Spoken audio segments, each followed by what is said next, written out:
Bismillahirrahmanirrahim. Assalamualaikum warahmatullahi wabarakatuh. Perkenalkan, nama saya Taufik Fajar Gumilang dari calon guru penggerak angkatan 7 wilayah Surakarta. Saya dari SMA Al-Islam 1 Surakarta. Di sini pada hari ini saya ingin mewawancarai salah satu guru di SMA Al-Islam 1 Surakarta. Di samping saya sudah ada Bapak. Silahkan Bapak untuk memperkenalkan diri. Ya, nama saya Galih Pranata, Magister Pendidikan. Saya di sini adalah staf pengajar sejarah di SMA Al-Islam 1 Surakarta. Oke, langsung saja Pak Galih. Di sini saya ingin mewawancarai yaitu praobservasi sebelum Pak Galih masuk ke kelas. Di sini sebagai salah satu tugas dari guru penggerak yaitu aksi nyata modul 2.3. Untuk pertanyaan pertama Pak Galih, di sini sebelum masuk kelas itu tujuan pembelajaran yang akan Pak Galih capai itu apa nih?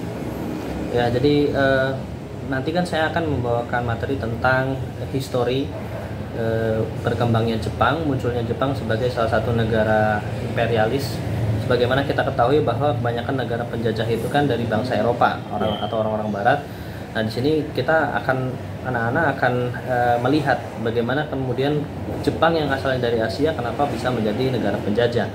Dan nanti disinilah tujuan pembelajarannya saya ingin mempertunjukkan kepada anak-anak bagaimana historinya orang-orang Jepang itu muncul sebagai negara penjajah gitu ya, dan berkembangnya menjadi sebuah negara yang maju.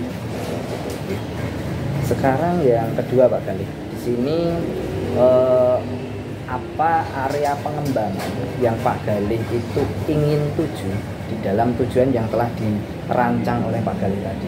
Ya, jadi berkaitan tentang bagaimana pertumbuhan Jepang sebagai salah satu negara maju itu tidak terlepas dari restorasi Meiji tentunya, di mana restorasi Meiji inilah yang kemudian mendorong orang-orang Jepang itu kan untuk melakukan penjajahan termasuk ke Indonesia. Nah, di satu sisi saya ingin menunjukkan kepada anak-anak bahwa salah satu yang dibutuhkan oleh orang Jepang itu kan sumber daya alam gitu ya. Bagaimana bisa mereka bisa maju juga dari sumber daya alam Indonesia. Nah, bagaimana kemudian kita bisa mengoptimalkan sumber daya alam kita untuk menjadi negara maju termasuk di bidang industri atau teknologi. Nah, itu jadi dari histori Jepang inilah saya ingin anak-anak bersama-sama mengambil salah satu nilai gitu ya. Bagaimana mereka bisa memetakan gitu Indonesia menjadi sebuah negara yang maju juga dengan memanfaatkan sumber daya alamnya. Berarti memanfaatkan atau mengambil sebuah pembelajaran dari orang-orang Jepang bagaimana memanfaatkan hal kecil itu menjadi sebuah yang besar untuk memaksimalkan potensi yang ada. Iya, betul. Nah, sekarang Pak Galih, yang nomor 3 nih, strategi Pak Galih. Strategi di sini ada dua, nggih. Yang pertama adalah model pembelajaran apa yang Pak Galih nanti akan sampaikan di kelas, dan metode apa yang Pak Galih nanti akan sampaikan di kelas. Yang pertama adalah model dulu nih Pak Galih. Model apa nih Pak? Kalau modelnya saya ingin biasanya anak-anak saya ajak untuk discovery. Mereka mencari, saya biasanya menuliskan beberapa rumusan masalah, di mana di sana mereka harus bisa menemukan jawabannya, mencari solusinya dengan mereka discovery. Makanya nanti anak-anak saya berikan tanggung jawab mereka untuk menggunakan gawainya, untuk menggunakan HP-nya. Kemudian di sana mereka melakukan discovery, mereka mencari jawaban dari pertanyaan yang saya ajukan dari sana. Itu modelnya. Kalau metodenya apa? Metodenya jadi nanti setelah kemudian mereka bisa menemukan jawaban-jawaban atas yang saya tanyakan, nanti di sana kita kemudian diskusikan gitu ya. Kita diskusikan bersama-sama. Ya tentunya saya inginnya secara individu saja. Jadi masing-masing mereka mencari jawaban, kemudian nanti agar bisa lebih lancar ya nanti seperti ngobrol aja gitu. Kita diskusikan di kelas. Nanti anak-anak yang bisa menjawab akan saya kasih nilai apresiasi.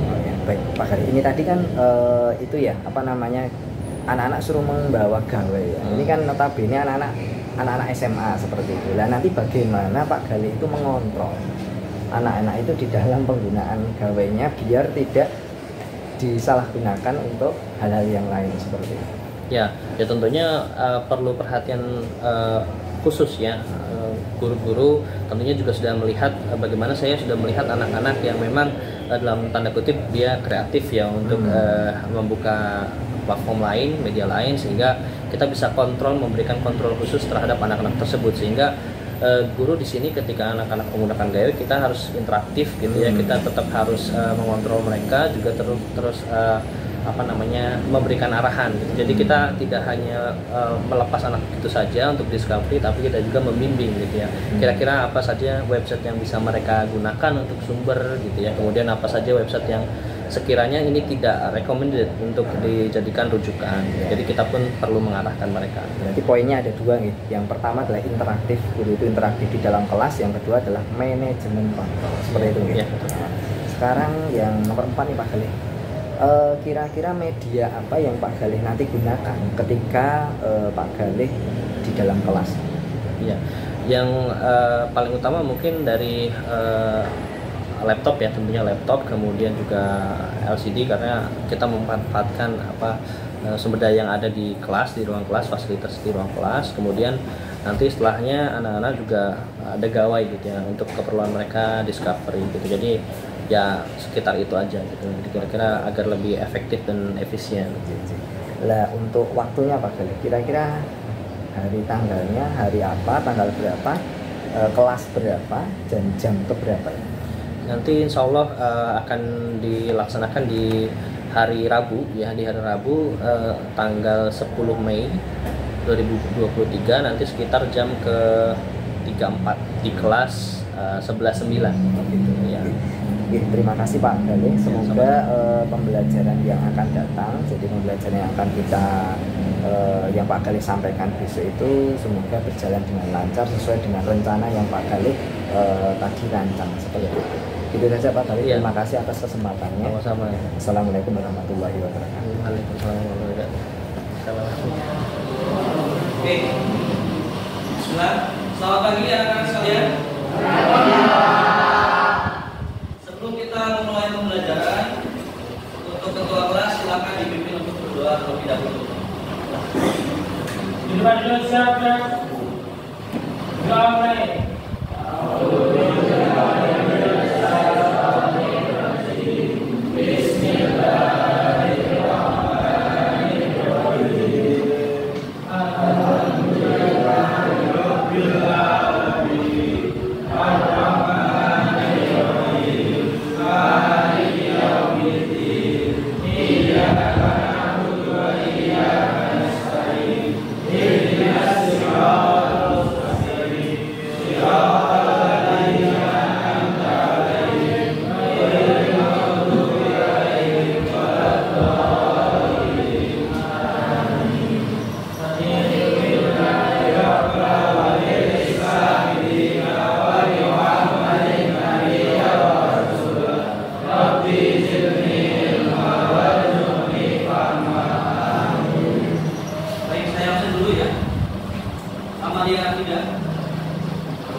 Azeta,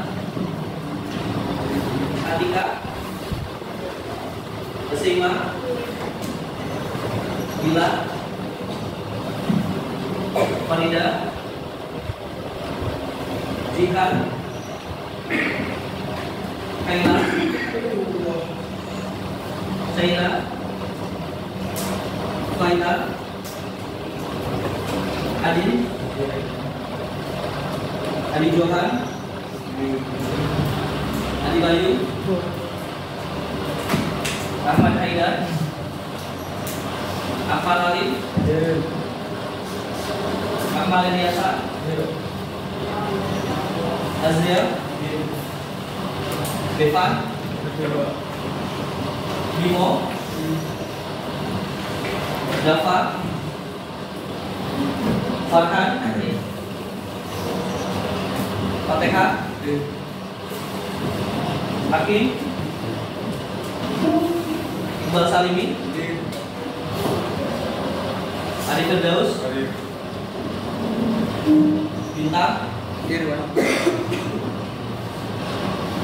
Haidar Alif, Muhammad Rizki, Misku, Ridho Afandi, Wildan, Yusuf. Berarti hadir semua ya.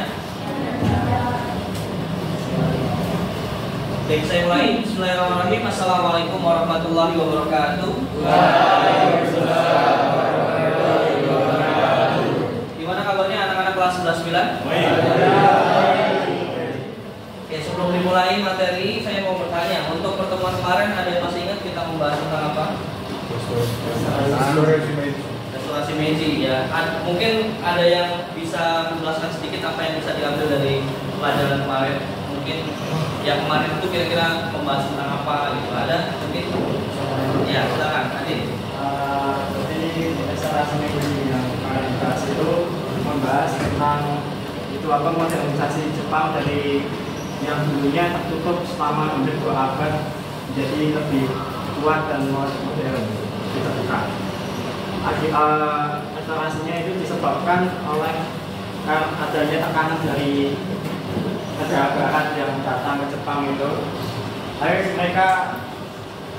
Tapi Jepang itu cuma punya kekuatannya di bawah barat. Jadi mereka jadi warganya itu ya jadi khawatir sama pemerintahnya kok tidak bisa menyaingi dengan barat. Ya oke, terima kasih Adit. Yang lain mungkin ada yang belum paham tentang yang sudah kita bahas kemarin. Ya, kalau kemarin mungkin kita membahas hanya sekilas ya, secara umum tentang bagaimana histori Jepang ya, dari awal mereka sampai mereka kemudian menjadi negara jajah ya. Untuk pertemuan kali ini kita akan bersama-sama membahas tentang secara spesifik apa itu restorasi Meiji, tentang titik awal di mana Jepang menjadi sebuah negara yang modern. Oke.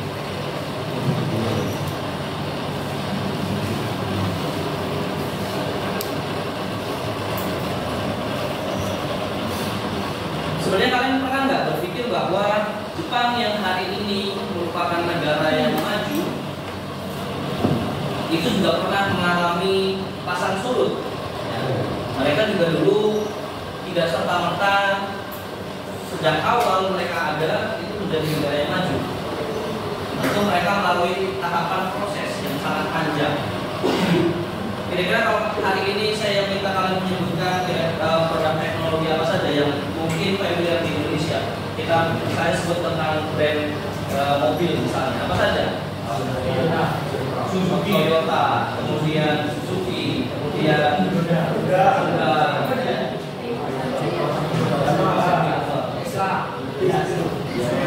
dan lain sebagainya.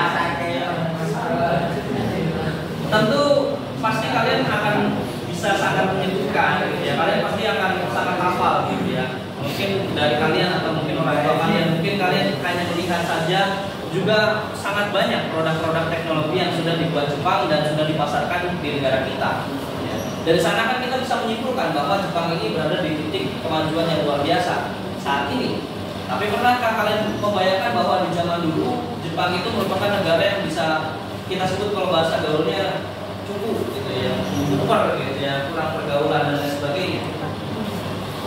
Ini pernah terjadi dalam sejarah Jepang pada saat itu. Bahkan dulu salah seorang sejarawan Australia menyebutkan bahwa Jepang ini pernah mengalami masa di mana mereka ketinggalan zaman. Nah, untuk bisa mengetahui lebih dalam, di sini saya ada beberapa pertanyaan yang kemudian nanti anak-anak sekalian bisa mencari. Ya, semuanya sudah pegang handphone masing-masing. Sudah ya. Juga mungkin ada yang bawa laptop, ada juga yang pakai handphone ya. Nanti silakan kalian melakukan discovery, mencari tentang pertanyaan yang saya ajukan. Ada 3 pertanyaan. Ya.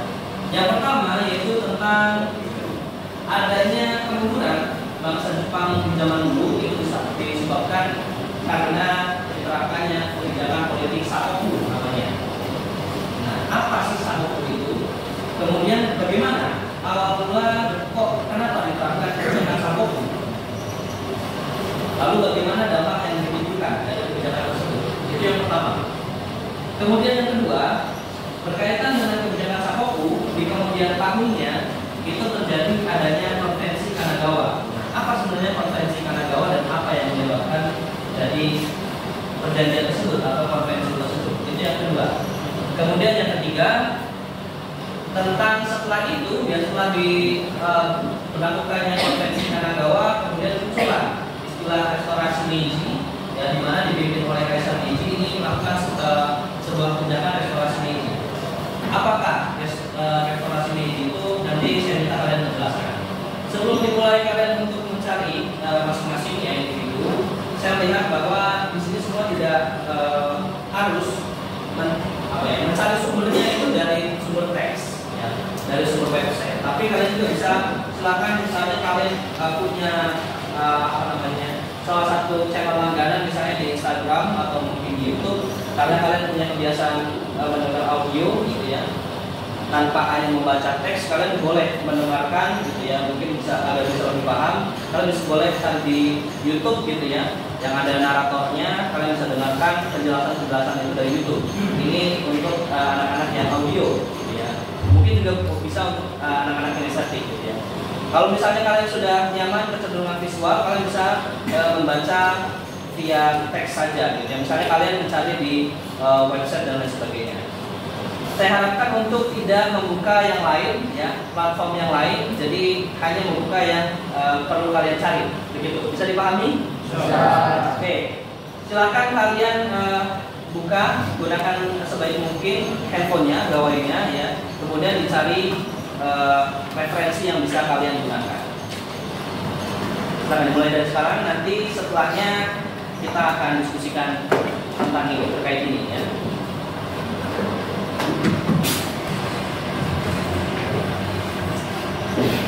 Kemudian bagi yang tidak membawa handphone atau mungkin pun juga yang membawa handphone, ini boleh untuk berdiskusi dengan teman sebelahnya ya. Untuk saling sharing, saling diskusi apa yang sudah ditemukan, saling mengecek satu sama lain. Itu dipersilakan ya, sama teman sebangkunya aja. Jadi nggak usah pindah tempat duduk ya.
awal mulanya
Nah, Ada iklan.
macam-macam ya, ada yang membuka website, baca teks, kemudian ada yang nonton video pakai headset, pakai headphone, biasa.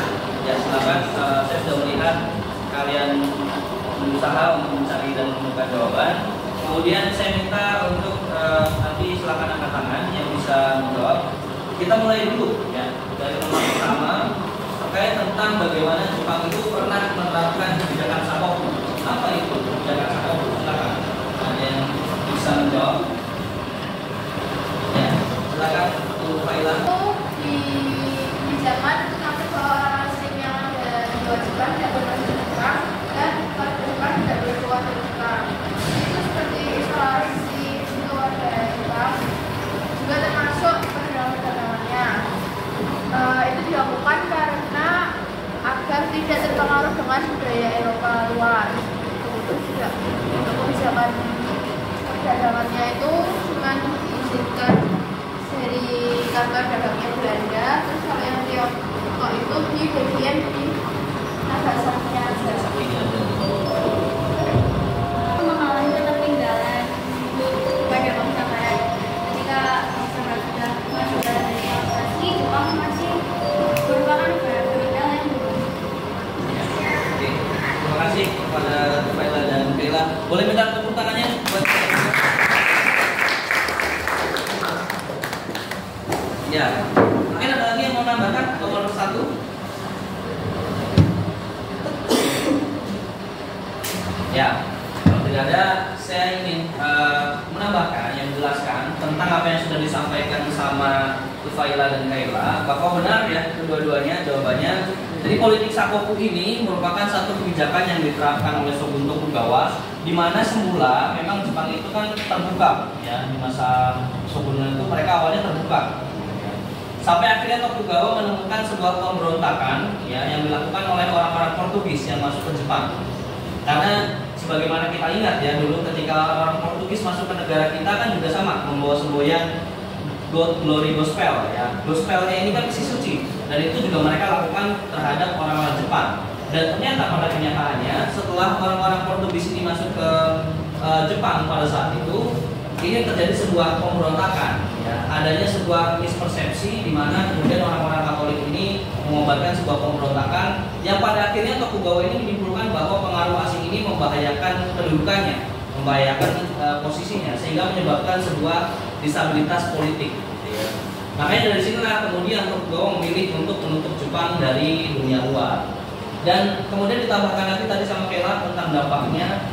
Meskipun pada akhirnya ya Jepang itu kebijakan politik sakoku ini membuat Jepang itu kuat secara budaya, yang mereka sangat fokus terhadap perkembangan bangsanya dari dalam gitu ya.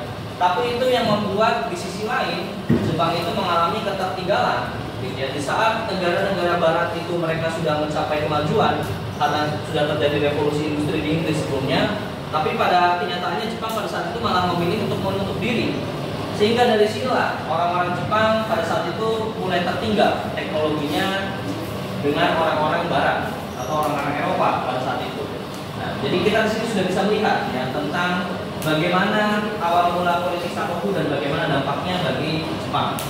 Kemudian yang nomor 2, terjadi adanya konvensi Kanagawa. Konvensi Kanagawa itu seperti apa? Bagaimana konvensi Kanagawa ini dapat terjadi? Silakan. Siapa yang mau menjawab? Ya, Sheila. Silakan Sheila. Isinya tentang persahabatan damai antara Amerika Serikat dan Kekaisaran Jepang dengan membuka juga pelabuhan Shimoda. Ya. Akibat kekalahannya itu ya. Ya. Oke, terima kasih. Tepuk tangan buat Sheila. Ada lagi mungkin yang mau menambahkan nomor 2 tentang konvensi Kanagawa? Oh iya, Azriel, silakan Azriel. Jadi samping itu konvensi Kanagawa itu kan dipimpin oleh Kolonel Matthew Perry, Commodore Matthew Perry. Nah itu selain untuk itu dia juga ingin memperluas wilayah pengaruhan perdagangan di Asia melalui Jepang. Dia juga dengan itu menawarkan sebuah perjanjian dengan Jepang, yang dimana perjanjian itu untuk membuka perdagangan antara Amerika dan Jepang, agar Jepang mau membuka dua, yang tadinya tidak mau membuka negara, jadi membuka dua pelabuhan sebagai bentuk atas perjanjian tersebut. Dimana setelah Matthew Perry menurunkan perjanjian tersebut, dia lalu berkata, aku akan menunggu jawabannya dan pergi berlayar ke Tiongkok. Setelah itu kembali lagi ke Jepang dengan armada marinir yang lebih banyak, sebagai mungkin sebagai penekan Jepang untuk menyetujui perjanjian itu. Iya, iya. Baik, oke, tepuk tangan buat Azriel. Ya, terima kasih kepada Azriel dan Sheila, jadi luar biasa ya. Memang konvensi Kanagawa ini merupakan sebuah titik balik di mana pada akhirnya orang-orang Jepang itu bisa melihat ya tentang Shogun Tokugawa. Kita bicara tentang Shogun Tokugawa yang kemudian menerapkan kebijakan politik sakoku. Di mana karena memang yang kita katakan tadi ya, bahwa kebijakan politik sakoku itu kan membuat Jepang itu tertinggal dari dunia barat, dan di titik itulah kemudian seorang Commodore Matthew Perry, dia membawa sebuah kapal besar ya yang sangat kuat, yang kemudian orang Jepang itu belum pernah melihat sebelumnya.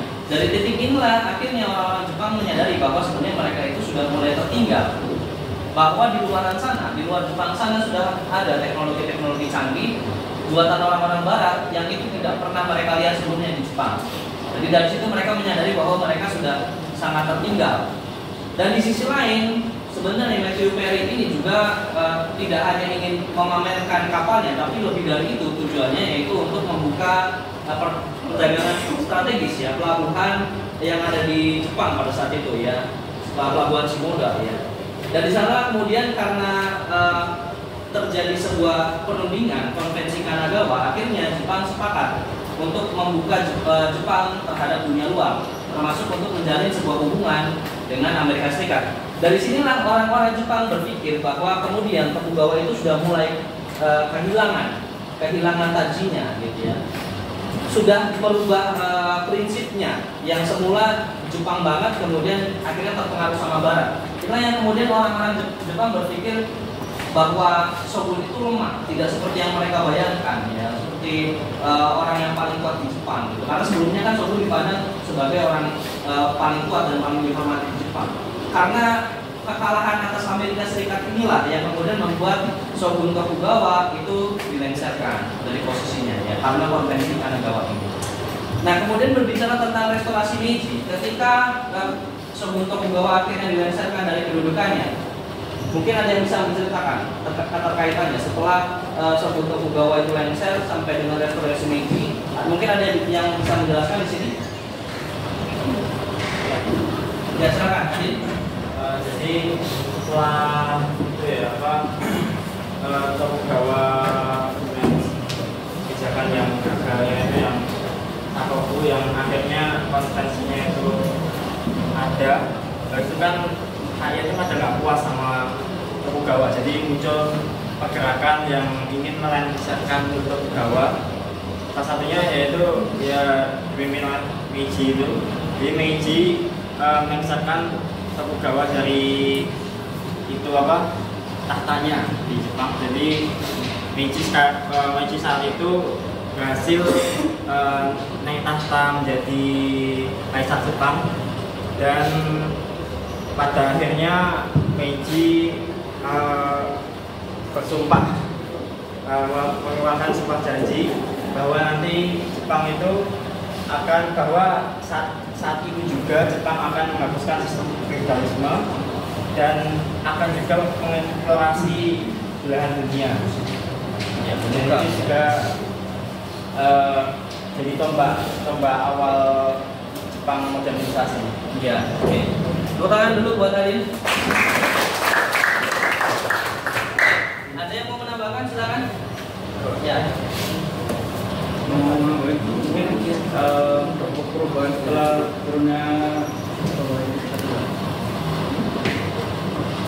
kesabunan Tokugawa, mungkin yang berbeda dari Jepang itu sistem pendidikan dan pemilikarannya. Nah, pertama itu di Jepang itu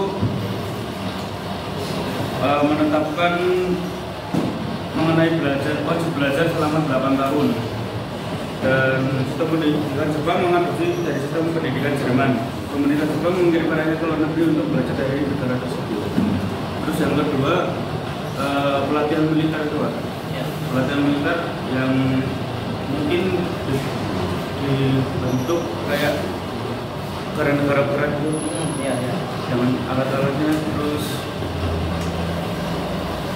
Itu saja ya. Oke. Tepuk tangan dulu buat Dava. Ya. Jika kita berbicara tentang restorasi Meiji, ya, kita akan melihat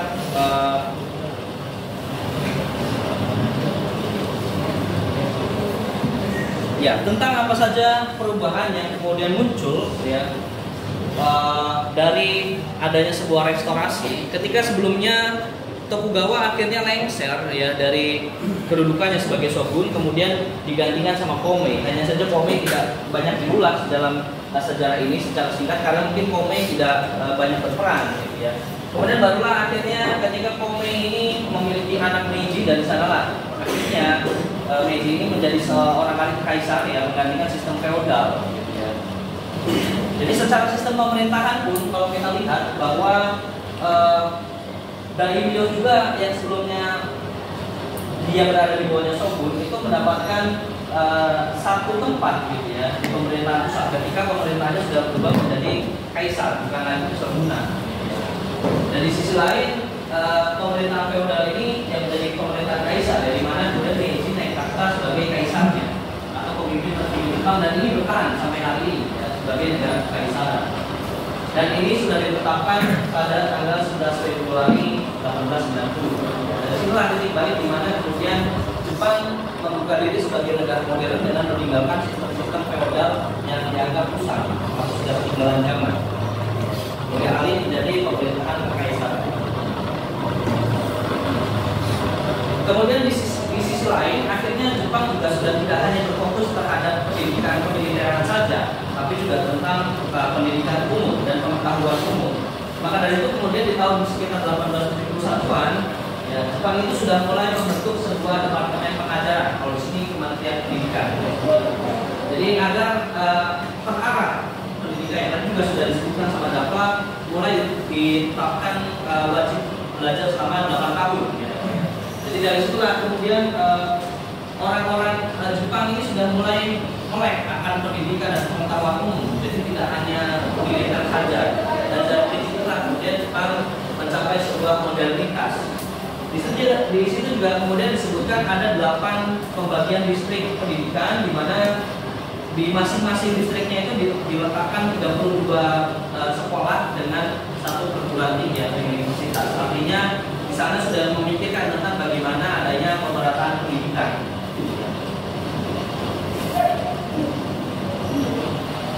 Dan yang paling penting di sini adalah bagaimana kemudian pada restorasi Meiji ini kan bisa kita katakan sebagai sebuah revolusi industri, ya, adanya sebuah perkembangan perindustrian. Maka dari situ kemudian orang-orang Jepang itu berusaha, ya, untuk memanfaatkan yang pertama sumber daya alam dulu yang sudah mereka punyai sebelum mereka keluar. Ya. Kita belum bicara tentang bagaimana Jepang meluaskan diri mereka ke dunia luar, tapi bagaimana mereka memanfaatkan produksi tank dan Supra yang sudah ada di Jepang sebelumnya. Ini mereka gunakan untuk meningkatkan devisa atau pendapatan negara. Ya, salah satunya dengan ekspor tentunya, karena Jepang dari konvensi Kanagawa kan sudah membuka diri terhadap dunia luar. Artinya mereka sudah tidak mau buffer lagi, ya, mereka sudah mau bergaul dengan dunia internasional. Cuma bagaimanapun di satu sisi ketika orang-orang Jepang ini ingin mencapai sebuah revolusi industri, maka dari itu mereka membutuhkan sebuah sumber daya alam yang sangat banyak, sehingga ini tidak cukup jika mereka hanya mengandalkan yang ada di Jepang saja. Maka dari itu akhirnya mereka paham inilah yang kemudian mendorong Jepang untuk keluar. Mereka meluaskan wilayah invasinya, wilayah jajahannya seperti itu, ya. Dan dari sinilah kemudian memunculkan sebuah prinsip imperialisme, ya, menjadikan Jepang salah satunya, ya, negara di Asia yang mengedepankan paham imperialisme atau penjajahan. Nah, dari sini mungkin bisa dipahami apa yang sudah saya sampaikan? Ya, oke. Sebelum kita akhiri pembelajaran hari ini, saya ingin mungkin satu orang atau dua orang ya, kalau ada dua orang, satu orang mungkin ada yang bisa menyimpulkan, mungkin singkat aja, nggak usah panjang-panjang. Secara singkat saja pembelajaran hari ini dari awal yang tadi sudah disampaikan. Ada yang bisa? Ya, oke. Bilang dulu deh, bilang dulu, mungkin bisa maju ke depan sini, Gildan.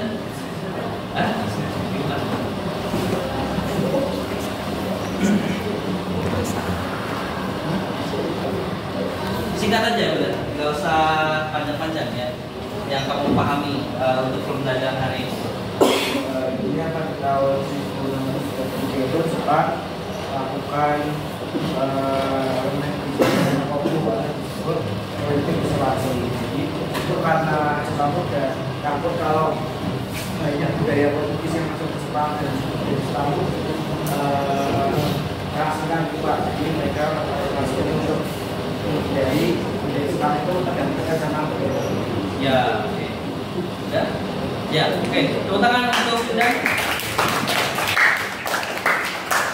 Ya, karena mengingat durasinya mungkin yang terakhir saya ingin dari sini ada yang mungkin menyampaikan sebuah pesan gitu, perasaan pembelajaran hari ini seperti apa. Silakan yang mau. Ya, Bapak. Oke, silakan Bapak. Maju ke sini dong, maju ke depan. Silakan kesannya pembelajaran hari ini seperti apa?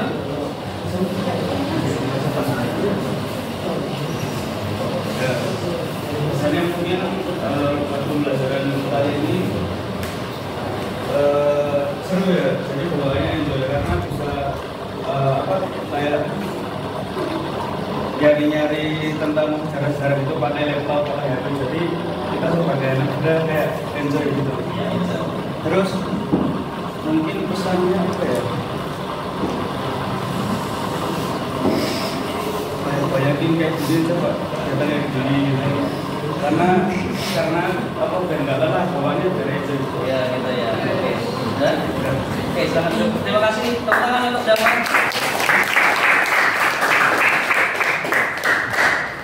Ya, kita sampai di penghujung. Ya, kita sampai di penghujung pembelajaran hari ini. Tapi sebelum saya akhiri, saya ingin kalian membuat sebuah tugas ya, sebuah tugas di mana tugasnya ini nanti dibeda-bedakan gitu ya. Tapi ini terlepas dari konteks tentang pembagian yang sudah ditetapkan sama bimbingan konseling. Jadi ini silakan saya bebaskan, kalian bisa memilih ya. Ada 3 tugas yang nanti bisa kalian buat ya.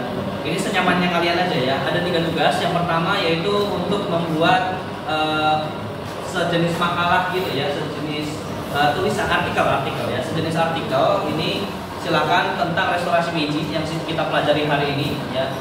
Itu boleh tentang artikel ya, bentuknya artikel itu makalah. Kemudian yang kedua itu boleh bentuknya poster gitu ya. Poster yang suka mendesain silakan bisa membuat dengan versi posternya. Kemudian yang ketiga itu bisa kalian buat podcast. Misalnya kalian ngobrol gitu dengan teman gitu ya, seperti ngobrol tapi membahas tentang pembelajaran ini restorasi Meiji, mungkin bisa kalian kaitkan dengan negara kita dan lain sebagainya, isu kontekstual dan lain sebagainya gitu ya. Jadi ada 3 tugas ini saya bebaskan, silakan untuk memilih gitu ya. Yang suka menulis gitu ya, menulis esai, menulis artikel silakan membuat. Kemudian juga yang suka visual, yang suka mendesain silakan bisa dibuat menjadi poster. Kemudian yang suka diskusi, yang suka ngobrol dan lain sebagainya, anak-anak nongkrong mungkinnya itu bisa dibuat menjadi podcast gitu ya. Sampai sini tugasnya bisa dipahami? Oke. Sebelum kita akhiri, saya minta ketua kelasnya untuk menutup pembelajaran hari ini dengan berdoa. Juga siapkan berdamai.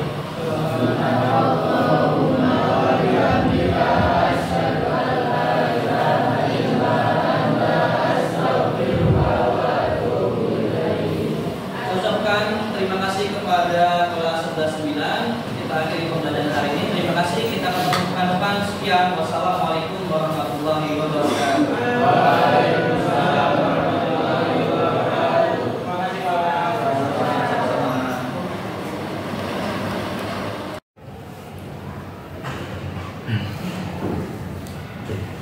Bismillahirrahmanirrahim. Assalamualaikum. Waalaikumsalam. Ini yang pertama perkenalan dulu ya Pak ya. Perkenalan dulu. Nama saya Taufik Fajar Gumilang dari calon guru penggerak angkatan 7 wilayah Surakarta. Di samping saya sudah ada yang nantinya sebagai coach yang akan meng-coaching pada hari ini, dan di samping saya sudah ada guru, Bapak Guru. Nama saya Galih Pranata. Saya staf mengajar di Apal Sejarah SMA Al-Islam 1 Surakarta. Yang bagaimana kabarnya Bapak Galih? Alhamdulillah sehat. Pak Taufik gimana Pak Taufik? Alhamdulillah juga sehat. Gimana keluarga sehat semuanya? Alhamdulillah sehat. Nah, di sini ini ya Pak ya, ini nanti kita akan mengadakan coaching, khususnya coaching dalam bidang akademik. Jadi semacam supervisi seperti itu, tapi bentuknya adalah coaching. Nah, di sini nanti akan ada beberapa pertanyaan-pertanyaan yang akan saya ajukan kepada Pak Galih, yang nantinya akan menggali potensi dari Pak Galih, sumber daya dari Pak Galih sebagai guru tentang masalah-masalah yang dihadapi oleh Pak Galih yang kemarin sudah kita kan kemarin sudah praobservasi ya, merencanakan pembelajaran. Pak Galih sudah mengumpulkan modul ajar, terus kita sudah observasi. Lah ini nanti kita akan evaluasinya di coaching seperti itu. Nah, di sini yang pertama nih Pak Galih nih, ini untuk pertama adalah tujuan yang Pak Galih harapkan ketika diadakannya coaching ini apa nih Pak Galih? Ya, kalau dari saya tentunya momen ini merupakan satu kesempatan ya buat saya, di mana saya bisa menggali potensi diri saya sendiri ya sebagai guru sejarah. Kemudian juga di sisi lain saya berusaha untuk mengidentifikasi ya kira-kira apa saja yang kurang dari saya selama ini selama mengajar gitu ya. Ya, yang jelas memang coaching ini saya merasa terbantu dan saya ingin belajar gitu ya. Ingin belajar dari proses coaching ini sehingga saya bisa melihat, saya bisa mengevaluasi gitu ya diri saya selama menjadi guru sejarah. Kemarin kita sudah mengadakan observasi ya Pak Galih ya? Iya. Observasi kira-kira di kelas berapa itu Pak Galih? Kemarin itu kelas 11-9. 11-9 ya Pak Galih, berarti ngajar sejarah, mata sejarah di kelas 11-9 ya. Nah, kira-kira kemarin habis kita observasi ya, perasaan Pak Galih itu setelah tahap observasi di kelas yang kelas 11-9 itu bagaimana? Ya sama sih ya, maksudnya selama setiap kali saya mengajar ya saya senang gitu ya melihat anak-anak gitu ya, saya punya motivasi dalam mengajar gitu ya, meskipun tidak menutup kemungkinan setiap kali saya mengajar saya memang merasa mungkin ada yang kurang gitu ya, atau dirasa kurang optimal, karena kan saya juga merencanakan setiap mau belajar kan saya merencanakan, dan di mana saya punya ekspektasi di sana, namun secara realita di lapangan memang saya merasa juga belum optimal gitu. Tapi overall ya saya semangat dan saya merasa senang gitu ketika mengajar anak-anak. Seperti itu ya. Lah ini Pak Galih ini kemarin kita kan praobservasi. Nah yang ketiga ini strategi pembelajaran yang telah disampaikan pada praobservasi itu apa ya strateginya kemarin?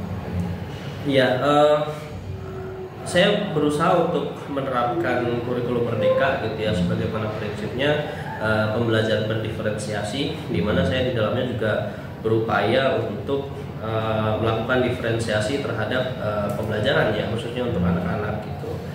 Dan ya memang dalam pelaksanaannya sepertinya memang masih ada yang kurang gitu ya, karena ada beberapa elemen atau apa ya bahasanya. Jadi ada beberapa hal yang mungkin belum optimal dalam pelaksanaan diferensiasi itu, dalam strategi itu.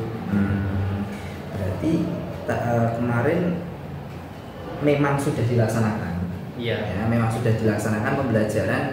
Ini kan kelas 11 ya. Kelas 11 kebetulan di sekolah Pak Galih ini di SMA Sam 1 Surakarta nih. Ini kan tahun kedua melaksanakan kurikulum merdeka. Iya. Nah, berarti kan kelas 11 itu adalah jenengan berarti baru pertama kali mempelajari kurikulum merdeka. Iya. Kurikulum yang tertumbuhkan seperti itu. Nah, tadi kata Pak Galih tadi ya memang sudah menjalankan, cuman belum maksimal. Belum maksimal itu. Ya, nah, berarti ini belum maksimalnya itu sebenarnya pada apa? Ya, kalau yang saya pelajari kan memang ada beberapa hal dalam diferensiasi, termasuk diferensiasi proses, diferensiasi konten, dan diferensiasi produk gitu ya.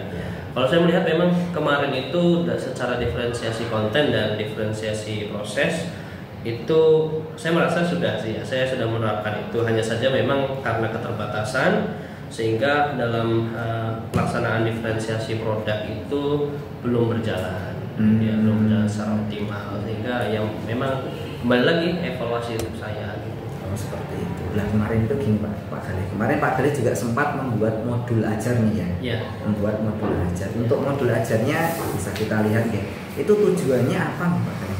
Iya. Tujuan pembelajarannya untuk yang disampaikan di observasi kemarin di kelas. Jadi memang dalam modul ajar ini saya sudah merancang sebenarnya ya sesuai dengan capaian yang ingin dicapai itu, bahwa saya ingin menjelaskan ya, menyampaikan pada anak-anak materi tentang restorasi Meiji di Jepang yang kaitannya dengan pendudukan Jepang di Indonesia gitu ya. Jadi ada kaitannya antara restorasi Meiji dengan pendudukan Jepang di Indonesia gitu. Tapi kan memang karena materi ini cukup panjang gitu ya, sehingga pada pelaksanaannya di lapangan itu tidak sepenuhnya atau tidak semuanya bisa saya sampaikan gitu ya, mungkin karena manajemen waktu dan lain hal gitu, jadi membuat ketika dalam pelaksanaannya itu tidak optimal, gitu, tidak maksimal.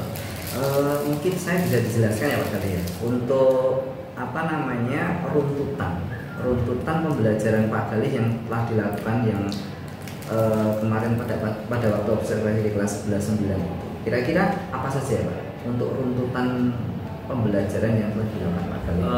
Langkah-langkah ya, sitaknya. Jadi memang secara umum yang saya pelajari dari kurikulum Merdeka dan sudah saya tuliskan di sini. Jadi mungkin nanti bisa dilihat di modul ajarnya bahwa mulai dari awal ya saya mulai dulu dengan pendahuluan gitu ya. Pendahuluan saya masuk ke kelas memberikan salam gitu, kemudian saya mulai mengabsen anak-anak gitu ya. Kemudian setelah itu berdoa dulu ya, kemudian mengabsen anak-anak, kemudian setelah itu memulai apersepsi gitu ya. Saya memberikan apersepsi, gambaran singkat gitu ya, gambaran singkat tentang apa yang akan dipelajari. Kemudian saya juga meng-callback gitu ya, memanggil materi apa yang kemarin sudah mereka pelajari. Dengan yang saya tahu bahwa itu merupakan bagian dari salah satu diferensiasi konten ya. Gitu. Jadi saya mencoba untuk itu, kemudian saya melanjutkan ke kegiatan inti di mana saya mengajak anak-anak, karena saya menggunakan model discovery. Jadi seperti pada umumnya gitu ya, saya memberikan beberapa pertanyaan yang kemudian saya meminta anak-anak dengan fasilitas yang mereka punya gitu ya, ada gawai, ada laptop gitu, mereka bisa kemudian mencari jawaban, mencari solusi dari pertanyaan yang saya berikan kepada mereka gitu ya. Dan tidak dalam tahap mereka mencari ini, saya juga menerapkan diferensiasi, karena saya melihat memang di dalam di dalam kurikulum Merdeka itu kan menyesuaikan gitu ya, menyesuaikan kepada gaya belajar masing-masing anak. Dan saya melihat memang tidak melulu anak-anak itu suka. Kalau sejarah itu kan teks ya, kita bicara tentang teks, mereka akan membaca sebuah teks gitu. Tapi pada kenyataannya memang tidak melulu anak-anak itu bisa belajar secara optimal melalui teks. Mereka membaca teks itu kan mungkin bagi sebagian anak akan menjemukan gitu. Makanya kemudian saya memberikan kesempatan anak-anak yang mungkin mereka bisa secara audio, secara kinestetik mereka bisa melihat itu dari konten-konten di YouTube, dari Instagram gitu ya. Dengan ya memang dengan tanda petik kita perlu pengawasan yang lebih terhadap anak-anak yang mungkin membutuhkan referensi di luar teks gitu ya. Gitu. Jadi, nah setelah itu kemudian setelah anak-anak mencari, kemudian saya meminta mereka untuk diskusi gitu ya, diskusi. Gitu. Saya juga sebenarnya memberikan mereka kesempatan untuk diskusi dengan rekan mejanya gitu ya, rekan sejawatnya, mereka diskusi. Kemudian setelah itu diskusi dengan saya gitu ya, kita tanya jawab dan sebagainya. Dan alhamdulillah kemarin kan mungkin Pak Taufik juga bisa lihat gitu ya di kelas aktif, meskipun ya pada kenyataannya yang aktif itu hanya 1-2 karena memang karena itulah ya kenyataan di lapangan tidak seperti yang saya rencanakan gitu ya. Gitu. Jadi memang ketika diskusi itu ada beberapa anak-anak yang kemudian mau menjawab gitu ya, mau aktif gitu. Kemudian setelah itu saya meminta anak-anak setelah selesai gitu ya, saya menjelaskan, saya menguatkan materinya gitu ya, saya membantu untuk menjelaskan. Kemudian setelah itu anak-anak saya minta untuk menyimpulkan, dan ada juga yang menyimpulkan gitu ya, menyimpulkan. Dan setelah itu sebelum ditutup saya meminta anak-anak untuk refleksi. Antusiasnya gimana Pak? Kalau saya melihat memang antusiasnya bisa dibilang 50-50 mungkin ya. Jadi ada yang sebagian anak-anak mungkin antusias gitu ya, tapi ada juga sebagian anak-anak yang saya melihat memang mereka mungkin ya jenuh gitu ya, ada yang ngantuk gitu ya, kemudian ada yang ribut sendiri ya, namanya juga anak-anak dan kenyataan di lapangan kan memang demikian.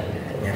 Sekarang saya menangkap beberapa poin penting ya Pak Gali. Ada beberapa permasalahan di dalam pembelajaran yang telah Pak Gali telah sampaikan tadi, proses-prosesnya. Yang pertama nih Pak Gali, khususnya tingkat SMA.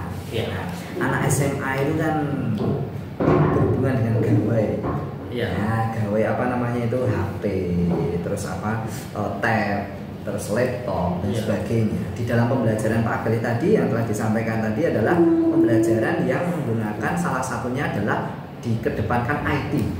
Nah, kira-kira Pak Gali tadi juga memiliki problem di IT lah. Mungkin apa sih problematika? Mungkin ada nggak problematika pada waktu pembelajaran di IT tersebut? Pasti ada kan sebenarnya. Gitu. Ya kalau saya melihat memang namanya juga anak SMA ya, generasi milenial Gen Z itu kan memang tidak lepas dari gawai gitu ya. Mereka sejak kecil sudah terbiasa dengan itu, dan ketika pembelajaran sejarah misalnya ya, saya katakan bahwa sama anak-anak bahwa pembelajaran itu tidak melulu soal buku gitu ya, kita perlu tambahan referensi lain, sehingga kemudian anak-anak silakan deh buka laptop, buka HP kalian gitu ya, browsing. Tapi pada kenyataannya karena memang kebiasaan mereka dengan gadget gitu ya, mereka sempet lah gitu, mereka buka TikTok, buka Instagram gitu. Tapi kan memang memang itu satu, menurut saya kalau tidak dikontrol dengan baik, tidak diawasi dengan baik, itu akan jadi satu kendala. Jadi satu problem di mana ketika nanti saya minta mereka diskusi, pasti tuh mereka nggak akan bisa gitu. Karena mereka malah sempat gitu kan browsing, karena mereka kan bukannya yang lain gitu. Jadi memang perlu pengawasan, dan itu satu problem yang biasanya sering muncul ya, ketika kita menggunakan IT di dalam pembelajaran gitu. Nah, terus untuk tadi kan ada beberapa masalah ya. Anak-anak itu membuka TikTok, Instagram, terus apalagi itu malah nge-game. Nah, jadi anak ini kan kelas 10, 11 itu kan suka sih game seperti game online, apalagi game online seperti itu. Nah, kira-kira nih untuk tipsnya atau solusinya yang dimiliki Pak Gali untuk menyelesaikan atau terhadap masalah-masalah tersebut itu apa sih Pak Gali? Ya kalau saya memang pendampingan yang khusus terhadap anak-anak. Memang kita juga sebagai guru tidak menafikan bahwa kita pasti tahu deh beberapa siswa yang memang mereka punya kok tanggung jawab ketika mereka dikasih gawai gitu ya, mereka ada yang memang mereka amanah gitu ya, bisa dibilang amanah mereka mencari, tapi di sisi lain kita pasti tahu kok anak-anak yang kira-kira ketika kita kasih kesempatan mereka pasti nyolong gitu, dan itu memang kita perlu satu pendekatan khusus gitu ya, kita perlu pendampingan khusus. Makanya kemudian ketika kita minta anak-anak untuk mencari dari IT dan lain sebagainya, kita harus ke kursi mereka, ke meja mereka gitu ya, kita samperin ya, kita lihat gitu apa yang mereka cari, mereka buka gitu. Jadi memang kita perlu pendekatan khusus gitu ya, dan ini tidak bisa secara personal, secara individual, dan ini tidak bisa dipukul rata di dalam satu kelas gitu ya. Memang itu perlu. Kira-kira Pak Galih, kira-kira selain tadi kan kita pendekatan secara personal, individual terhadap murid. Kira-kira apalagi yang dibutuhkan Pak Galih untuk menyelesaikan solusi atau menemukan solusi dari permasalahan yang telah disampaikan Pak Galih? Ya, kalau terkait IT sih saya kira memang perlunya kontrol guru ya, tetap perlunya kontrol guru. Jadi memang guru itu harus aktif di dalam pembelajaran. Jadi ketika kita kasih mereka kesempatan bukan berarti kita meninggalkan tugas, tapi kita memang tetap harus di dalam pendampingan terus menerus gitu terhadap anak-anak. Jadi berarti kuncinya itu satu guru, kedua adalah muridnya. Muridnya. Betul. Adakah kerjasama dari pihak lain itu ada? Mungkin dari pemegang kelas tersebut itu mungkin wali kelas? Tentu sih Pak, tentu, karena memang kalau kita runut secara horizontal maupun vertikal, kalau kita melihat memang namanya hubungan dalam pembelajaran itu kan tidak hanya guru dengan siswa gitu ya. Interaksi mereka dengan sesama teman, kemudian pola mereka menggunakan gawai ini kan juga kita perlu kerjasama dengan wali kelas tentunya gitu ya. Kita harus, misalnya ada kenyataan di lapangan ketika anak-anak ditegur ketika menggunakan gadget gitu ya, mereka ternyata buka TikTok, kemudian saya tegur lagi, mereka buka lah, oke, sebentar, kemudian mereka main game online gitu. Di satu sisi kita mungkin perlu bantuan wali kelas gitu ya, kita perlu komunikasikan, Bu, siswa ini anak ibu gitu ya, susah ditegur gitu ya karena gini. Jadi saya juga perlu sebenarnya konsultasi dengan wali kelasnya. Mungkin juga nanti wali kelasnya melakukan pendekatan lagi dengan bagian bimbingan konseling atau mungkin kesiswaan, dan tidak jarang juga memang beberapa anak-anak itu HP-nya pada akhirnya saya sita karena memang sudah tidak bisa diatur ya, maksudnya dalam artian dia sudah alfa dalam pembelajaran, secara fisik dia di sana tapi pikirannya nggak di sana. Makanya buat apa gitu ya, makanya saya ambil aja gadgetnya gitu. Dan ini kan kemudian ketika saya ambil gadgetnya kan saya kasihkan ke wali kelasnya dan beberapa pihak mungkin yang nanti pada akhirnya bisa mengurusi gitu ya, bisa mengurusi tentang problem ini gitu. Jadi memang saya sebagai guru juga tidak sendirian gitu, tidak sendirian. Jadi memang ada sinergi di antara wali kelas gitu ya, kemudian BK, bahkan mungkin sampai orang tua juga mungkin ya, wakil kepala kesiswaan juga mungkin gitu ya. Jadi kolaborasi itu penting ya Pak? Iya, betul. Nah tadi Pak Galih, selain gadget nih, tadi kan Pak Galih juga menyampaikan problematika di dalam pembelajaran juga nih. Saya menyoroti di dalam pembelajaran. Nah pembelajaran tadi yang disampaikan Pak Galih itu, Pak Galih mengadakan pembelajaran yang berkelompok. Ya, berkelompok, berkolaborasi. Adakah permasalahan? Tadi kan ada permasalahan ya di dalam berkelompok itu. Apa saja Pak Galih? Ya, kalau memang namanya bekerja kelompok ya, as a team itu menjadi sebuah tim itu kan secara pengorganisasian anak memang yang saya temukan ya, memang anak bisa dibilang belum dewasa terhadap tanggung jawabnya gitu. Dalam artian ketika saya memberikan satu tugas ke dalam sebuah kelompok, memang di dalam kelompok itu kadang memang ada yang mereka pasif bahkan apatis gitu ya, mereka apa sih gitu, mereka nggak peduli dengan apa yang harusnya mereka kerjakan. Meskipun saya kadang sudah melakukan pendekatan kayak misalnya dalam satu kelompok terdiri dari 5 anak gitu ya, saya udah tunjuk per kepala tugasnya ini. Cuma pada pelaksanaannya kembali lagi ke anaknya gitu ya. Ketika kita sudah kasih mereka tugas amanah gitu ya. Tapi kalau misalnya anaknya tidak bisa bekerja secara tim ya pada akhirnya kelompoknya juga yang nggak jalan gitu ya. Dan itu udah sangat-sangat sering terjadi di lapangan. Oh seperti itu. Iya. Berarti gimana Pak Gali? Kira-kira itu kan tadi permasalahannya adalah ketidakaktifan di dalam kelompok.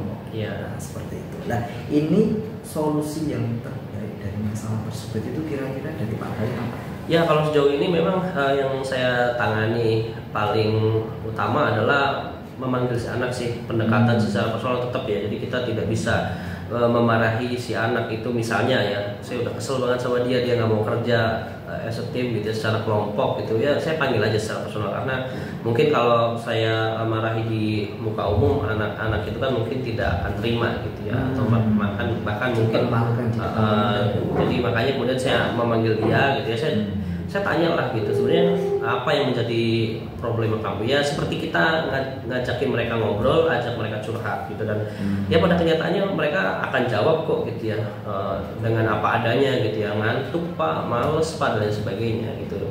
Sehingga ya dari jawaban-jawaban anak itu ya kita bisa mengambil respon kemudian gitu ya, bagaimana caranya ketika biar mereka kemudian bisa menjadi aktif di diskusi berikutnya misalnya. Ya, makanya kemudian saya melakukan pendekatan personal, dan saya di satu sisi membangun kerjasama. Kita membangun ikatan dengan, saya membangun ikatan dengan anak itu gitu ya, kita membangun kerjasama. Saya kasih rambu-rambunya gitu ya, kamu kalau aktif nanti akan saya kasih nilai lebih deh gitu ya, cobalah besok nanti kamu saya pindah kelompoknya, barangkali kamu misalnya nggak sesuai dengan kelompoknya dan lain sebagainya. Jadi respon kita, tindak lanjut kita itu tergantung apa yang mereka ceritakan ke kita. Yang jelas kalau menurut saya perlunya pendekatan personal sih. Kalau misalnya kita kembali lagi, kalau misalnya kita marahi mereka di muka umum kan itu tidak akan efektif kalau menurut saya. Berarti itu kalau bahasanya dari kita nih, dari penggerak itu ini ya Pak Gali ya, pembelajaran sosial emosional. Kira-kira kan di dalam pembelajaran sosial emosional itu kan ada pendekatan pribadi, sosial, terus dia itu kerjasama, bertanggung jawab, dan sebagainya. Kira-kira dari 5 tersebut itu 5 komponen yang namanya itu KSE, kompetensi sosial emosional. Nah berarti Pak Gali itu secara tidak langsung itu sebenarnya sudah menerapkan yang dinamakan KSE. Cuman di dalam pembelajaran ini tidak sadar ternyata sudah dilakukan. Ternyata sudah dilakukan. Oh, itu sebenarnya hal-hal yang sudah sangat positif di dalam pembelajaran. Apalagi Pak Gali tadi sudah membagi kelompok, kan berdiferensiasi ya. Ada 3 ya. Diferensiasi proses, diferensiasi konten, sama diferensiasi produk. Nah, itu tadi kan Pak Gali sudah membagi menjadi gaya belajarnya. Gaya belajarnya sangat bagus. Jadi ada visual, ada auditory, ada kinestetik ya Pak Gali. Nah, tadi juga Pak Gali juga menyampaikan nih untuk pembelajaran juga nih. Saya biasanya nyorotinya tentang pembelajaran karena kan kita supervisi akademik. Nah, ini pembelajaran ini tadi kan Pak Gali menyampaikan juga nih. Pembelajaran diferensiasi ada 3 kan itu. Proses, konten sama produk. Nah, dalam pembelajarannya kira-kira kan sudah dirancang di sini di RPP itu kan sudah Pak Gali rancang sedemikian rupa sehingga ketiga-tiganya include di dalam satu pelajaran atau 2 jam pelajaran itu tadi ya. Nah, kira-kira sudah diterapkan secara maksimal belum Pak di dalam kelas itu Pak? Ya, saya tadi udah bilang dari awal ya. Jadi memang sudah saya rencanakan memang ketiga-tiganya itu ya. Cuma pada kenyataannya ketika pembelajaran bergulir itu memang yang saya merasa terlewat itu tentang diferensiasi produk. Jadi memang harapan saya anak-anak itu bisa menurunkan satu produk yang bisa mereka buat gitu ya dari hasil belajar mereka sebelum akhirnya nanti mereka diskusikan dengan saya atau dengan teman sejawatnya gitu. Jadi memang harusnya sudah dibuat pada pembelajaran saat itu gitu ya. Cuma memang karena atau kendala waktu Pak. Jadi memang ketika pelaksanaannya Cuma 2 jam gitu ya. cuma 2 jam. Kalau saya melihatnya cuma 2 jam gitu ya. Ternyata setelah saya terapkan kok kayaknya kurang gitu ya. Pada akhirnya ya diferensiasi produk ini tidak saya laksanakan pada pembelajaran kali itu, tapi saya jadikan itu sebagai tugas gitu. Oh, tugas. Saya jadikan sebagai tugas. Jadi tidak kemudian jadi di pembelajaran saat itu juga. Oh, berarti sebenarnya sudah dilakukan ya Pak ya? Iya. Sudah dilakukan, tetapi yang untuk produk tadi tidak include di dalam 2 jam pelajaran. Iya betul. Seperti itu. Iya. Nah, kira-kira Pak Gali, kan di dalam pembelajaran berdiferensiasi itu kan biar maksimal di dalam pembelajarannya itu harus ke tiga-tiganya Iya. bisa include di sana. Seharusnya. Lebih bagus kan Seharusnya, seperti iya. itu. Iya. Cuma kalau 2 pun, kalau menurut saya sih, kalau 2 pun sudah bagus kalau itu diterapkan. Iya. Cuman kalau lebih sempurna lagi, kita kan sebagai seorang pendidik harus memaksimalkan kinerja kita untuk memfasilitasi siswa itu agar dia maksimal seperti itu. Iya. Nah, dari Pak Gali sendiri, kira-kira solusi apa Pak Gali? Solusi apa yang dirasakan Pak Gali untuk agar diferensiasi produk itu tadi muncul di dalam pembelajaran? Ya, kalau saya sih memang melihat yang paling utama ya kesalahan saya itu dari manajemen waktu. Jadi saya udah memetakan gitu ya, menit ini berapa menit. Cuma pada pelaksanaannya karena mungkin ada sedikit karena kan guru kan senangnya improve di dalam pembelajaran, baik di dalam kegiatan pendahuluan, kegiatan inti gitu ya. Karena improvisasi itu dan lain sebagainya, mungkin kendala-kendala inilah yang membuat pada akhirnya manajemen waktu saya jadi berantakan di 2 jam itu gitu ya. Sehingga menurut saya salah satu tindakan yang konkret yaitu mempertegas batasan-batasan waktu di dalam pembelajaran gitu ya. Jadi memang untuk bisa mencapai atau memunculkan diferensiasi produk itu salah satunya ya itu menurut saya untuk memanajemen waktu, sehingga saya di pembelajaran berikutnya bisa mempertegas lagi gitu ya. Jadi ketika ini ya harusnya ini sesuai dengan perencanaannya. Oh, berarti di plot-plot ketika fase ini kita pada menit ini fase ini, pada menit ini fase ini, dan akhirnya bisa include 3-3 Iya, seperti itu. betul. Nah, tadi Pak Gali juga menyampaikan di dalam kelas itu kan anak-anak itu kan juga ada rasa kejenuhan, ada rasa kebosanan dan sebagainya. Ada yang mungkin ada kasus yang lain Pak Gali untuk di dalam kelas itu mungkin. Kalau kemarin yang saya temukan sih ini, jadi ada anak satu Pak mau ke belakang gitu. Kalau saya kan yang nggak tegaan ya, kalau misalnya saya dulu punya guru nggak boleh harus sampai selesai dulu gitu. Kalau saya kan ya ada ketika anak-anak mau ke belakang, kalau memang urgent sekali ya saya izinkan gitu. Cuma pada kenyataannya kok nggak kembali. Tidak ya, kembali. Memang ini satu fenomena dan ya satu kendala bagi saya gitu ya. Saya tidak melihat secara kelas ini bagus apa enggak, tapi bagi saya kalau ada satu anak aja yang mereka sudah kayak gitu kan artinya kita perlu ambil tindakan gitu ya. Karena di satu sisi anak ini kenapa nih gitu kok nggak kembali gitu ya.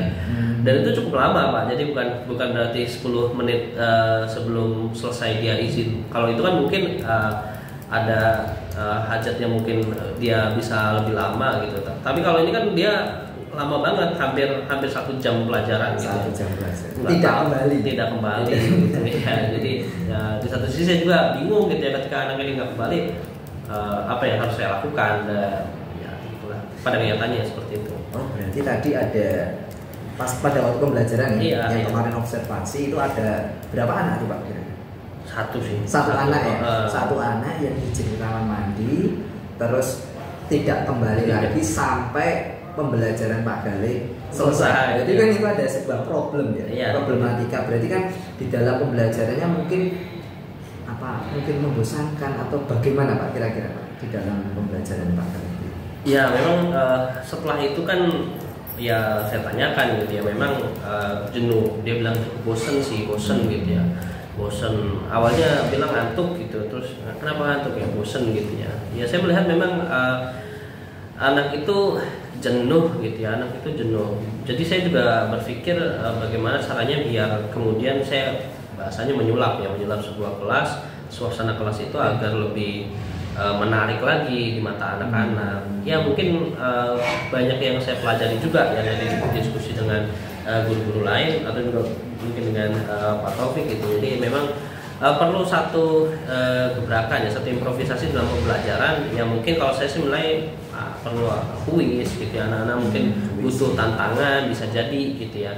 Kemudian juga mungkin perlu ice breaking barangkali ya, ice breaking ya. Tulis tantangan sama ice breaking. Mungkin kuncinya 3 itu ya. Iya, karena memang kemarin belum saya munculkan di situ. Oh gitu. Kira-kira Pak, dari ketiga itu mau rencananya Pak Galih akan memunculkannya pada setiap pembelajaran atau mungkin kan ini 3 nih, apa semuanya dimunculkan atau mungkin salah satu atau mungkin gimana nih kalau dari Pak Galih untuk mengatasi kebosanan dari anak-anak itu tadi ya? Ya kalau saya kan masih kemarin kan terkendala waktu ya. Kalau saya mungkin memilih satu aja dulu. Mungkin kalau saya melihat kira-kira butuh penilaian, kuis ini bisa digunakan juga untuk penilaian. Di lain sisi kan dia memberikan satu atmosfer yang berbeda kepada anak-anak gitu ya. Tapi di sisi lain ini kan berguna juga untuk penilaian. Tapi kalau misalnya memang penilaian sudah, tapi anak-anak masih jenuh ya mungkin saya alihkan ke ice breaking. Ini jadi kalau semuanya kan kemungkinan waktunya juga gitu. Karena juga cukup pembelajaran. Ini nih Pak Galih, ini yang unik, ice breaking. Kira-kira Pak Galih pernah ice breaking belum? Sejauh ini tuh saya belum pernah sih. Belum pernah. Anak-anak tuh pernah Pak bosen ice breaking gitu. Saya bingung gitu ice breaking mana karena mungkin saya tidak ahli gitu ya merancang ice breaking atau dan sebagainya. Jadi ya itu mungkin saya perlu belajar di situ juga. Oh gitu. Berarti memunculkan ide baru ice breaking ini tadi juga Pak Galih kan belum pernah melakukan ya? Iya. Belum pernah melakukan. Berarti kira-kira bantuan orang lain atau mungkin kerjasama dengan orang lain apa bagaimana Pak untuk mengatasi biar Pak Galih itu di dalam kelas itu bisa memunculkan ice breaking ini biar apa? Biar lebih menarik di dalam kelas ya. Atau mungkin biar termotivasi anaknya itu untuk belajar sejarah seperti itu. Bagaimana Pak Galih? Ya kalau saya sih tentunya belajar dari orang lain itu sangat mungkin ya belajar karena memang saya melihat banyak kok guru-guru yang mereka melibatkan ice breaking di dalam pembelajarannya, mengintegrasikan ice breaking ketika anak-anaknya sedang jenuh. Dan dari sana saya belajar gitu. Jadi SMA Al-Islam ini saya punya rekan Bu Dewi, katanya Bu Dewi itu punya 100 jenis macam ice breaking. Itu saya perlu belajar sama beliau gitu Master of Ice Breaking ya, MIB. Jadi saya perlu belajar sama beliau karena memang saya merasa selama ini saya tidak bisa gitu ya. Tapi bukan tidak menutup kemungkinan saya akan belajar juga sama beliau. Mungkin juga kalau melibatkan Bu Dewi, kalau misalnya Bu Dewi longgar gitu ya, nggak ada jam pelajaran, mungkin saya bisa menghadirkan beliau juga kelas mungkin gitu ya. Gitu. Jadi itu satu selingan seperti menghadirkan guest star atau bintang tamu gitu ya. Cuma kan memang agak ribet gitu ya. Tapi ya saya mungkin bisa belajar melibatkan orang lain untuk belajar, atau mungkin juga kan karena sekarang zaman udah canggih ya, saya bisa cari di YouTube gitu, saya bisa belajar dari YouTube. Oh gitu. Berarti yang pertama tadi kan ada salah satu ikonik dari SMA Pak Galih, SMA 1 Surakarta itu namanya Bu Dewi, itu kan sering sekali mengisi ice breaking seperti itu. Jadi Pak Galih akan belajar dengan beliau. Terus solusi yang lain adalah Pak Galih mencari di YouTube atau mungkin mengundang Bu Dewi ke kelas, mungkin nggak ya? Seru sih, cuman kolaborasi pendidikan, kolaborasi mengajar. Seperti itu. Nah terus gini Pak Galih, tadi kan kita kembali ke permasalahan yang ini tadi nih Pak Galih, anak yang tadi izin keluar tetapi dia itu tidak kembali lagi. Nah, itu kan juga sebuah permasalahan juga. Itu nanti ketika dia itu ini kan cuma satu ya. Ketika dia mengajak temannya juga akan mengajak temannya lagi dan lagi-lagi kan semakin banyak. Nah itu kan otomatis tidak terkondusifnya di dalam pembelajaran. Nah tadi solusi dari Pak Galih yaitu mengadakan SBK, mengadakan kuis dan sebagainya. Ketika anak tersebut yang satu ini berarti kan masalahnya ya. Kira-kira diatasi dengan apa Pak untuk satu anak ini?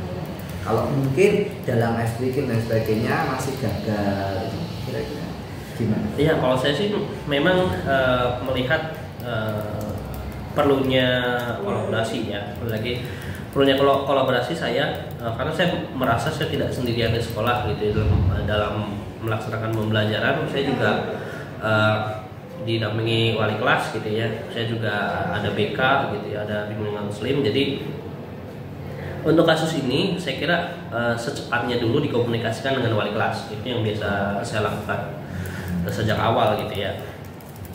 Jadi memang saya juga perlu tahu informasi yang mungkin dimiliki sama wali kelasnya. Kenapa anak ini, apakah hanya di jam saya gitu ya. Kalau misalnya kita sebut misalnya Bu Dewi ya, Bu Dewi sudah melakukan SDK, kalau saya kan enggak, mungkin anak jenuh gitu. Tapi ternyata di pelajarannya Bu Dewi juga di PKN ya misalnya, anak ini tetap kok bahasa anak sekarang colut gitu ya, tetap colut kok gitu.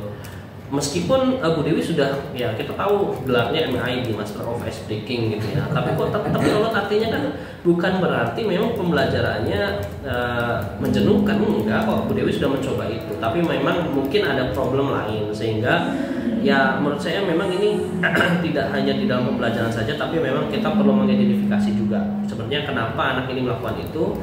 Dan saya ingin menggali informasi sebanyak-banyaknya dengan wali kelas. Kalau perlu memang biasanya ada pemanggilan sih dari bimbingan konseling juga masuk dalam perhatian bagian kesiswaan juga gitu ya. Jadi kadang kan kalau saya mengiranya mungkin si anak ini tidak kemudian setelah pelajaran saya selesai dia balik lagi, tapi kan mungkin juga nggak demikian, barangkali dia pulang kan kita juga nggak tahu. Makanya kemudian saya perlu melibatkan banyak orang di dalam menyelesaikan masalah satu anak ini, karena bagaimanapun saya memandang satu anak ini itu perlu ditangani dengan serius dan secara khusus gitu ya. Jadi memang perlunya ada peran-peran orang lain gitu ya di dalam menangani permasalahan ini. Nah itu tadi berarti perlu adanya kolaborasi, itu penting ya. Kolaborasi ini tadi kan ada permasalahan anak ya, satu orang anak yang mana anak itu keluar. Jadi tadi kata Pak Galih dikolaborasikan dengan wali kelas, terus dikolaborasikan dengan BK, BK, bahkan ke wali siswa dan pihak siswa untuk mengatasi masalah tersebut. Jadi Pak Galih dalam mengajar itu kan tidak semuanya bisa diselesaikan oleh Pak Galih sendiri. Jadi harus ada bantuan orang lain. Seperti itu ya Pak Galih. Nah ini tadi dari proses coaching ini tadi ya, untuk tadi yang sudah saya tanyakan, terus Pak Galih tadi tidak sadar. Jadi Pak Galih ada masalah. Yang pertama masalah tentang pembelajaran diferensiasi yang dia itu ketiga-tiganya tidak bisa terinclude di dalam satu waktu maksudnya 2 jam pelajaran Pak Galih. Itu tadi solusinya adalah manajemen waktu. Manajemen waktu. Terus yang kedua tentang kolaborasi antar anak. Jadi Pak Galih tadi kan membuat sebuah kelompok-kelompok nih, membuat kelompok-kelompok, membuat grup-grup di dalam kelas Pak Galih. Lah ada anak yang tidak aktif di dalam. Nah itu maka tadi solusinya adalah dengan pendekatan secara personal dan seperti itu. Terus ada kejenuhan. Nah, kejenuhan dengan apa tadi? SBK, terus apalagi kuis. Nah, itu akan membangkitkan semangat anak atau motivasi anak di dalam pembelajaran, khususnya pembelajaran yang Pak Galih ambil yaitu sejarah. Nah itu tadi Pak Galih secara tidak langsung itu adalah menjawab ada masalah nih, ada suatu masalah dari Pak Galih. Pak Galih saya tadi memberikan pertanyaan-pertanyaan pemantik untuk menyelesaikan masalah dan Pak Galih sudah menemukan solusinya sendiri. Nah kira-kira ini Pak Galih yang tadi kita bicarakan tadi ada nggak yang masih mengganjal di dalam hati Pak Galih untuk untuk permasalahan-permasalahan yang sudah dipecahkan oleh Pak Khalid? Iya, mungkin kalau saya sih yang masih mengajal ya. Kalau menurut saya, ya saya butuh waktu juga sih, butuh proses untuk untuk bisa berkembang ya, untuk kembali lagi untuk merancang sebuah manajemen waktu dalam pembelajaran gitu ya, agar lebih tertata lagi, agar lebih optimal gitu ya, sehingga diferensiasi tadi ya, pembelajaran berdiferensiasi bisa berjalan seutuhnya gitu ya ketiga-tiganya. Jadi menurut saya butuh proses ya, butuh waktu, butuh proses untuk itu, sehingga menurut saya ini juga menjadi satu tantangan, di satu sisi jadi pekerjaan rumah buat saya gitu ya, bagaimana saya bisa belajar dan terus belajar untuk bisa meningkatkan kapabilitas saya dalam mengajar gitu. Kemudian juga di sisi lain tadi itu speaking juga saya belum pernah, dan ini satu cara untuk merubah mindset saya mungkin ya, mindset saya biar anak-anak nggak jenuh dan sebagainya. Jadi saya masih butuh proses untuk belajar, dan ya itu membutuhkan waktu gitu. Membutuhkan waktu ya, apalagi ini kan kurikulum merdeka, kurikulum yang baru di sekolah kita yaitu baru 2 tahun nih, baru 2 tahun dan Pak Khalid baru mempelajari 1 tahun ya, belum ada gitu. Karena kelas 11 kan baru 2022-2023 ini gitu ya, belum ada 1 tahun. Jadi masih istilahnya kurikulum berkembang ya. Iya, saya juga masih berubah, juga materinya berubah, juga keputusannya juga berubah dan sebagainya. Jadi harus mempelajarinya dengan otomatis dengan waktu yang saya butuh proses, butuh waktu. Jadi dengan cara tadi bertanya, mungkin apa Pak Khalid? Cara belajarnya seperti apa? Bertanya mungkin ya? Iya. Bertanya dengan mungkin guru di sini kan guru yang sudah 2 tahun kan ada yang mungkin mengaku tahun lalu kelas 10 kan sudah ya, sekolah kita tahun lalu sudah kelas 10, kemudian sekarang kelas 11 yaitu otomatis kan sudah 1 tahun lebih ya, hampir 2 tahun. Dan dari sana saya bisa belajar dengan beliau yang mungkin sudah bisa dibilang berpengalaman gitu ya dalam menerapkan pembelajaran kurikulum merdeka. Kalau diistilahkan di sini adalah KP, Komite Pembelajaran. Oh iya. Jadi bisa kan itu kita konsultasikan dengan KP-nya. Jadi apapun yang terjadi di masalah pembelajaran kita mungkin bisa dikonsultasikan dengan. Iya. Nah ini Pak Khalid, ini yang pertanyaan terakhir nih berkaitan dengan pengembangan diri nih Pak Khalid. Untuk secara spesifik pengembangan diri apa yang Pak Khalid itu ingin kembangkan? Yang pertama, untuk pengembangan yang Pak Khalid ini kembangkan di sini dalam percakapan kita itu, ini dalam pembelajarannya, iya, aktivitas pengembangannya. Ya kalau saya sih mungkin itu ya, bagaimana menciptakan sebuah lingkungan belajar yang menyenangkan gitu ya, yang menyenangkan.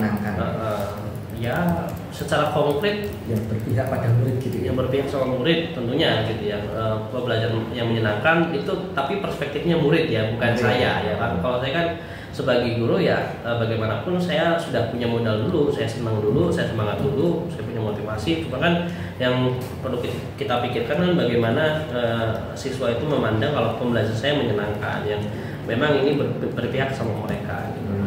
Ya secara konkret mungkin satu hal yaitu mungkin ice breaking dan sebagainya yang kira-kira anak itu mengalami dinamika yang unik dan menarik di dalam pembelajaran. Seperti itu ya. Itu untuk ukuran keberhasilan ya Pak Khalid. Jadi Pak Khalid tadi sudah merencanakan pengembangan diri Pak Khalid tadi agar menciptakan pembelajaran yang menyenangkan. Menyenangkannya bagi murid kan seperti itu. Nah, ukuran keberhasilannya apa nih? Ya, ukuran keberhasilannya ya ketika ketika mungkin pembelajaran bisa berjalan secara optimal, saya bisa melihat anak-anak antusias. Yang pertama ya antusias, saya mungkin udah nggak lihat lagi anak-anak yang tidur gitu ya, jadi mungkin ketika materi ngantuk saya bisa ambil alih dengan ice breaking, kemudian anak-anak antusias gitu ya. Kemudian juga saya udah tidak melihat lagi anak-anak yang bahasanya colut gitu ya.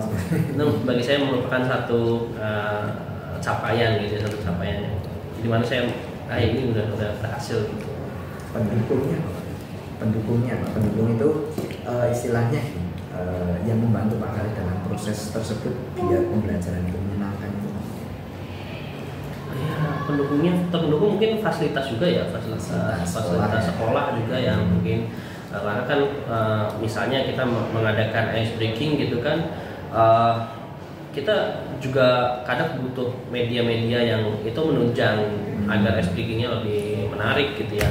Itu bisa jadi satu faktor pendukung gitu, ada LCD mungkin, ada laptop dan sebagainya, itu jadi satu media pendukung gitu sih. Pendukungnya cenderung ke SARPAS, sarana untuk menciptakan pembelajaran yang menyenangkan. Untuk yang lain Pak Galih, jadi selain SARPAS itu pendukung apa lagi Pak Galih yang dibutuhkan untuk Pak Galih agar menciptakan pembelajaran yang menyenangkan, mungkin dari pengalaman orang lain atau bagaimana? Ya tentunya pastinya pengalaman juga iya sih. Saya biasanya ada rekan diskusi gitu ya, bahasa sejarah berdialektika gitu biar lebih manjur lagi gitu ya. Saya butuh menarik pengalaman-pengalaman guru-guru yang bahasanya senior gitu ya, sangat berpengalaman dalam pembelajaran. Jadi saya bisa sharing lah dengan mereka gitu ya. Itu sangat mendukung dan sangat membantu sih gitu ya. Kira-kira ketika saya ada masalah demikian gitu, saya bisa sharing juga dengan beliau-beliau itu. Seperti itu. Nah ini akhir dari pembicaraan kita yang Pak Galih rasakan. Nah, ini kan kita sudah selesai tadi, ada permasalahan, Pak Galih menyelesaikan dari permasalahan yang ada. Nah ini untuk proses coaching ini apa yang Pak Galih rasakan dari proses coaching? Yang saya rasakan ya, saya tentunya sangat senang dan berterima kasih gitu ya sama coachnya terutama gitu ya. Karena di satu sisi saya juga sebenarnya merefleksikan diri saya sendiri gitu ya, ketika saya berbicara, ketika saya ngobrol dari tahap praobservasi, observasi sampai hari ini gitu, saya bisa melihat gitu ya, bisa melihat ketika saya mengajar dan sebagainya, saya secara mungkin banyak tidak sadarnya bahwa saya sedang belajar gitu ya. Jadi saya tentunya sangat senang dan sangat bersyukur ya, sangat berterima kasih. Gini Pak Galih, jadi proses coaching itu adalah tadi kan Pak Galih sudah saya jelaskan di awal, proses coaching itu bukan saya yang mengajari Pak Galih menemukan solusi yang seperti itu. Kalau seperti itu mungkin bisa ada di mentoring, di konseling, itu mungkin bisa ada di situ. Nah, untuk proses coaching itu adalah proses yang dia itu mengembangkan potensi-potensi yang ada di guru tersebut untuk menyelesaikan masalahnya sendiri. Gitu saja Pak Galih. Terima kasih atas kesempatannya, atas waktunya yang telah diberikan. Semoga dengan coaching ini semakin menambah, yang pertama adalah ilmu untuk proses coaching itu seperti ini. Jadi menyelesaikan. Yang kedua adalah masalah-masalah yang ada di dalam pembelajaran Pak Galih tadi jadi terselesaikan. Semoga pembelajaran yang menyenangkan yang Pak Galih impi-impikan tadi terwujud dengan baik dan terwujud dengan lancar. Gitu saja Pak Galih. Terima kasih atas kesempatannya. Assalamualaikum warahmatullahi wabarakatuh. Waalaikumsalam. Salam.